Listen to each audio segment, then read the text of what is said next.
Hi, everybody. This is Cliff Price from the Trade Mart, and I'm back today with another conversation with one of our top performing vendors. Today, I've got Scott Miller from Rain Jewelry. Scott, thanks for joining us today. Oh yeah, it's great to be here. Well, our industry's kind of crazy. Everybody's got lots of different backgrounds. What did you do before you started Rain Jewelry? So my background came from I was a sales rep. Had my own repping group. My brother and I. It was called A Train Incorporated. My brother's name is Glenn Miller. Take the A Train.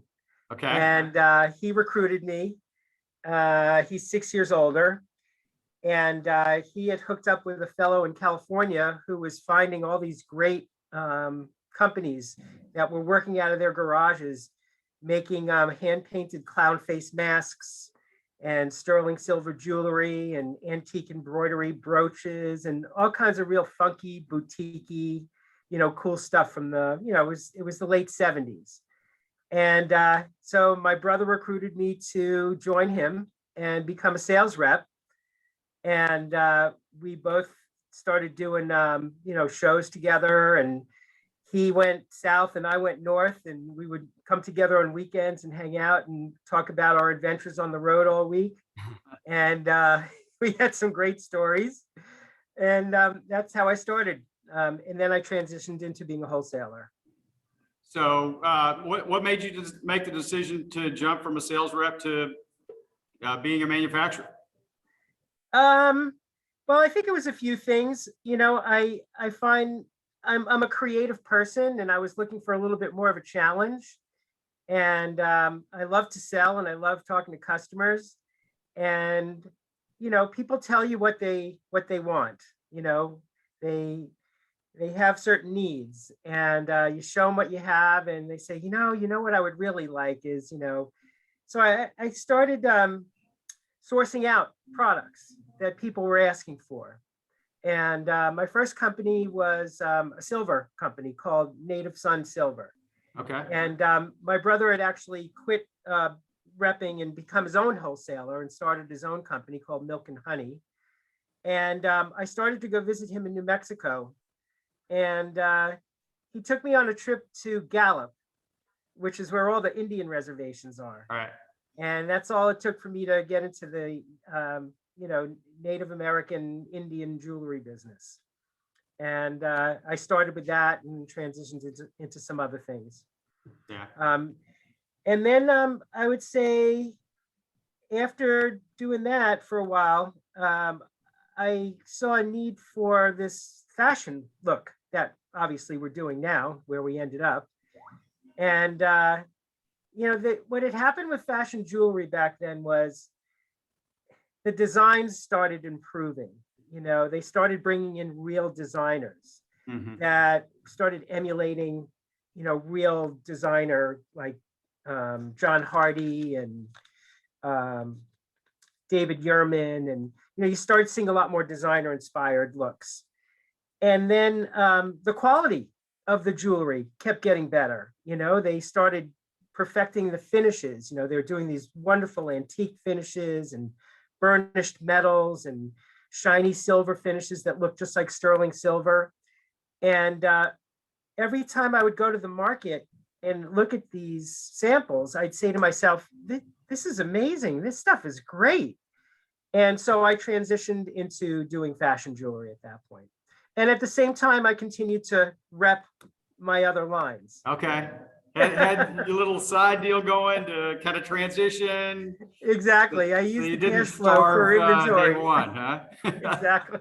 No, Okay. no, not at all. So how long did it really take you to put the line together? Because it takes time if you're kind of doing a little bit of both. How long did it take to really get to the point you felt you had a robust line? I would say it took us a good I don't know, I want to say 8 years. Okay. Believe it or not. I mean, I was continuing to sell my other companies that I represented, and we only marketed our line here in New England, which was my territory. We didn't go outside of New England. I had another friend of mine who also had a hair barrette company, and I gave him the line as well. And the two of us shared New England together. Right. You know, I went where he didn't go and he went where I didn't go. And we got along great. And we were able to grow the line. And we did a lot of the smaller regional shows. We did the apparel shows. We did the Boston gift show. And we grew the New England territory, but nothing else outside of that. Right. So it was a really good learning ground for me over all those 8 years. And then I finally got to the point where I decided to take the company national and branch out and start looking for sales reps around the country. Yeah. Mm-hmm. So what have been your biggest challenges through that whole process? Oh, you know, I mean, there's always a lot of challenges along the way, you know, getting people to help. You know, you at the beginning, you're doing everything, and then you go, well, maybe I should hire somebody, and then maybe I should hire somebody else. So we had to grow with employees. We had to grow with space, obviously. We had to grow with inventory. Inventory requires cash flow. So that was a little bit of a growing pain at the beginning. I think those were like the biggest challenges for me. All right. Yeah. So y'all have got a very broad line. And you release product all the time. So how long does it typically take you to develop a new product? We go to market about 3 times a year. We don't design the jewelry. Okay. So we kind of work the same way that traditional retailers work. They go to trade shows and certain markets, like, you know, to your showroom, whatever. We go to certain trade shows that cater to wholesalers, and we look through finished goods. Yeah. Okay. And we buy from many different vendors. And so we plan those trips several times a year. We plan what season we're buying for. So we have our January season, which we call the Essentials catalog. That starts us off at the beginning of the year. Then we transition to a summer catalog, which is going to be for April. And then we go into a fall catalog, which is July. And then we just added a holiday collection as well. So 6 months prior to the release of the line, we are at market putting together the collection. Right. Okay. Mm-hmm. Okay. So what are your best selling categories nationally? Well, yeah, you know, earrings continue to be our #1 seller. You know, the price point's really good. People buy multiple pair at a time. It merchandises really, really well on displays. But we do sell a lot of necklace sets, then bracelets, and then rings. So I would say in that order. Mm-hmm. Yeah. And, you know, we're always looking for a hot accessory item to add, you know, to our collection. We recently came up with a bunch of different wooden tabletop display pieces that people can use to help merchandise our jewelry with. Yeah. We incorporated that into the line. We just added earring backs, packaged earring backs for stores. We have the little organza bags, the silk bags with our logo on them, and we give those out to our customers, or they can purchase them. And people sell our jewelry with them, and now they're hooked and they buy them. You know, we initially give them some free at the beginning, and then they like them so much they buy them. So we're always looking for additional items that we could add into the line. We've tried key rings, we've tried some hair accessories. You know, we want the line to be very well rounded, but I would have to say the bread and butter of how people make their money is going to be from the earring, necklace, bracelet category. Yeah, absolutely. Now, what types of stores would you consider the top accounts for Rain? Well, you know, everybody carries jewelry these days, you know, so there's so many different people that you can sell to. But a lot of our strength lies with the hospital gift shops. You know, we do many of the hospital chains around the country. They love our jewelry. They love our price points. They love the fact that we have new all the time. And, you know, they like our customer service, and we ship really quickly. And so they become really strong customers for us. But we sell to traditional gift shops, Hallmark stores. We do a lot of business in resort areas. around the country, like in Florida and the whole East Coast, New England in the summer, the Oregon coast, wherever people flock to in the summertime for vacation. There's lots and lots of stores, souvenir type stores, gift shops, and they're high volume areas. So we really cater to them. And then, of course, where I started, which are, clothing stores, women's clothing stores, boutiques, more sort of, I want to say, fashion oriented types of retailers. Yeah. Mhm. So let's talk a little bit about margins and retail price points. What can stores really expect to make with Rain?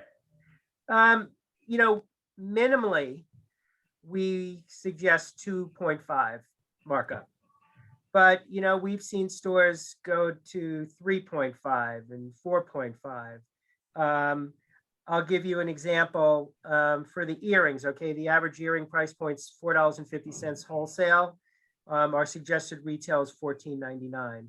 Right. So a lot of retailers will just do one blanket average retail, and you can do it with necklaces and you can do it with bracelets also. But I think earrings really lend themselves to that formula the best. Yeah. We have customers that take the earrings off the cards and they mix them in on fancy earring trees next to their expensive jewelry. And I don't even know, the sky's the limit when you do that. It really gives it a lot more value. Right. Yeah. Mm-hmm. Absolutely. Yeah. So do you have any recommendations for new stores buying your line? Where to start? Yeah, unless you're a high volume retailer, like in a resort area, or you just have a very large store that caters, you're in a highly populated area where you just get tons and tons of traffic.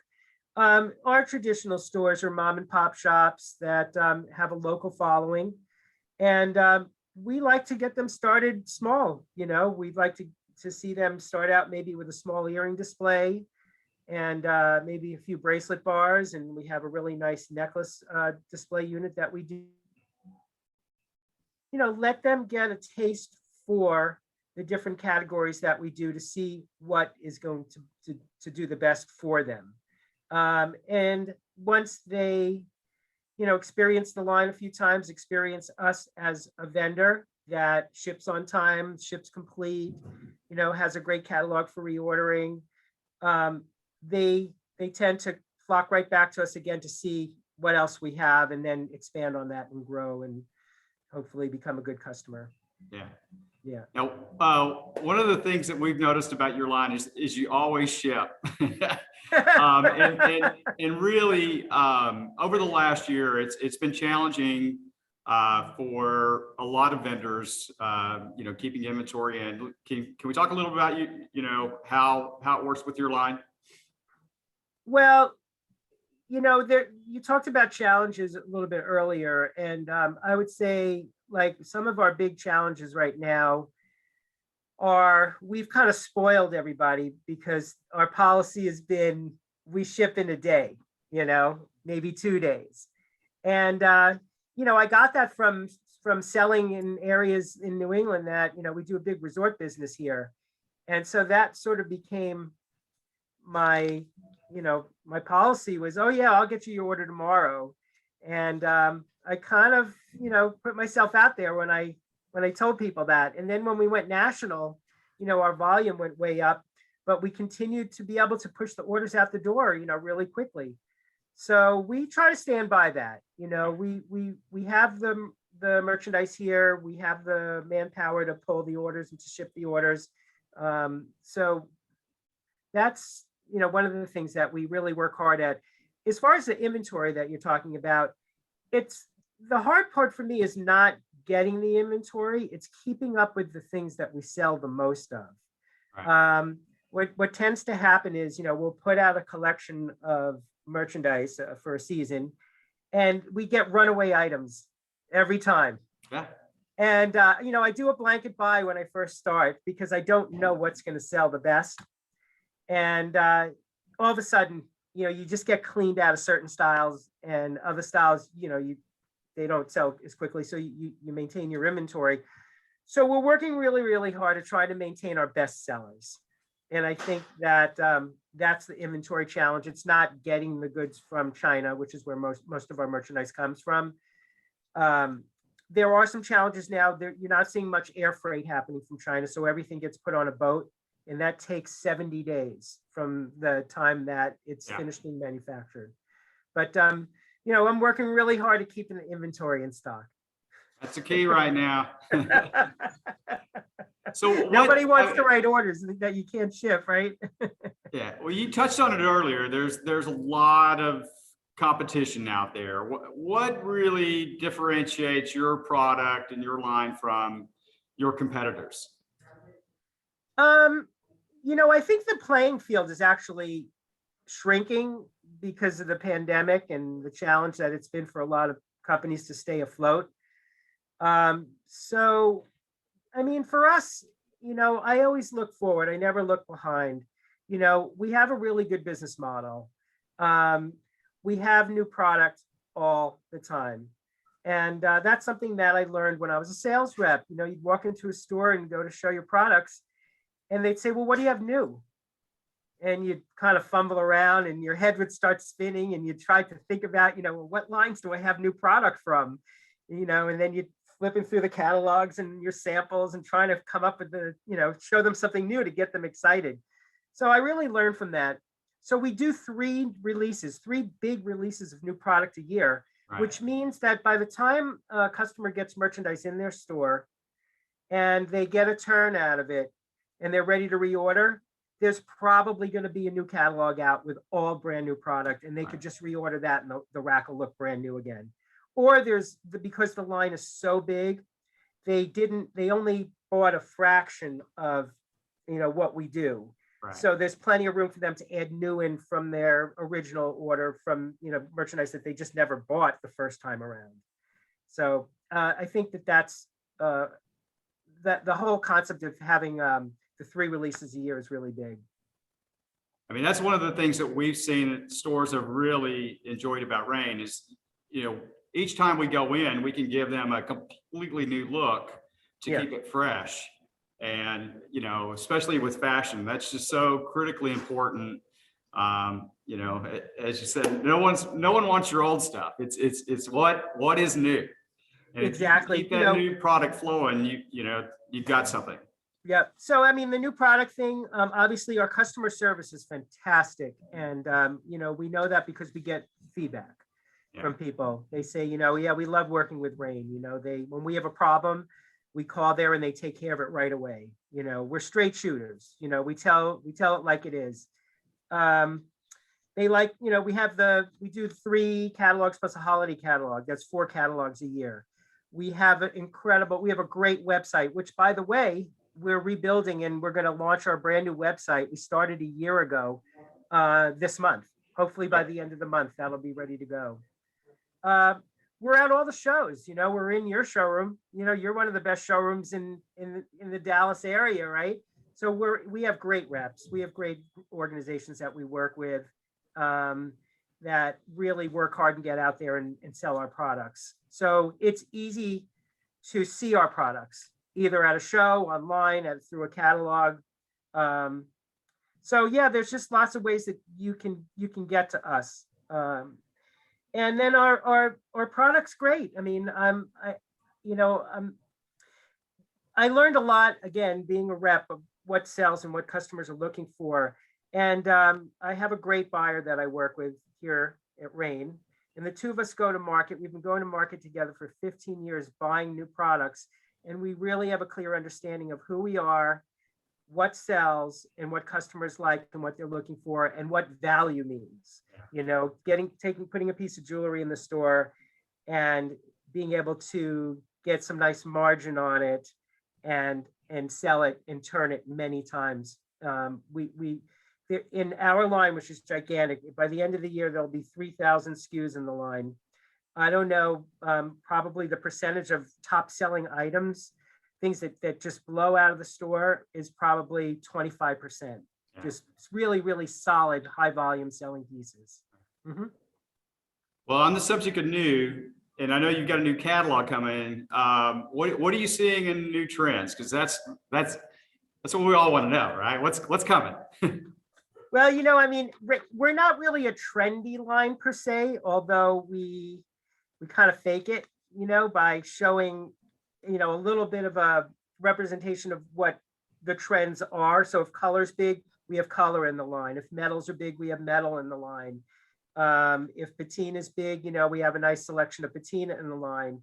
As far as specific trends, we're still doing a lot of like nature categories, like butterflies, dragonflies, bees, sunflowers, turtles. We're still selling celestial really well. Cats are always really big sellers. And then as far as finishes of goods, I mean, the color's really big now because we're going into summer. So we really added a lot of really beautiful delicate beaded necklaces and earrings. We have a huge selection of those. And I think that, for summer, color's always very big. It goes with clothing, and it's pretty, and it looks nice. And then, there's just a lot of basic stuff that sells all year round. And that's where I think a big part of our strength is just every day. Awesome. Well, Yeah. we're looking forward to it. Scott, I'd love to, this has been terrific today. I'd love to come back and once the new line is locked down, come back and have another conversation and show some of the product, because that's what's most important, right? Yeah, I'd love to share that with you. I just finished laying out the catalog, so I'm very familiar with it. Okay. Well, great. Well, thank you for taking the time today. And everybody, don't forget the Dallas show coming up June 22nd to 29th. We just wrapped up the March show, and I got to tell you, we had more traffic than what I've seen at a March show in many years. So it's great to see our industry coming back, and people are getting out to trade shows again, and it's just great to see. So thanks again, Scott. Appreciate Keep up you the taking good work, time. Cliff. Thank you Have a very great much. day. I really appreciate it. It's great talking with you this All morning. right. All right. Have a great day. Bye-bye. You too.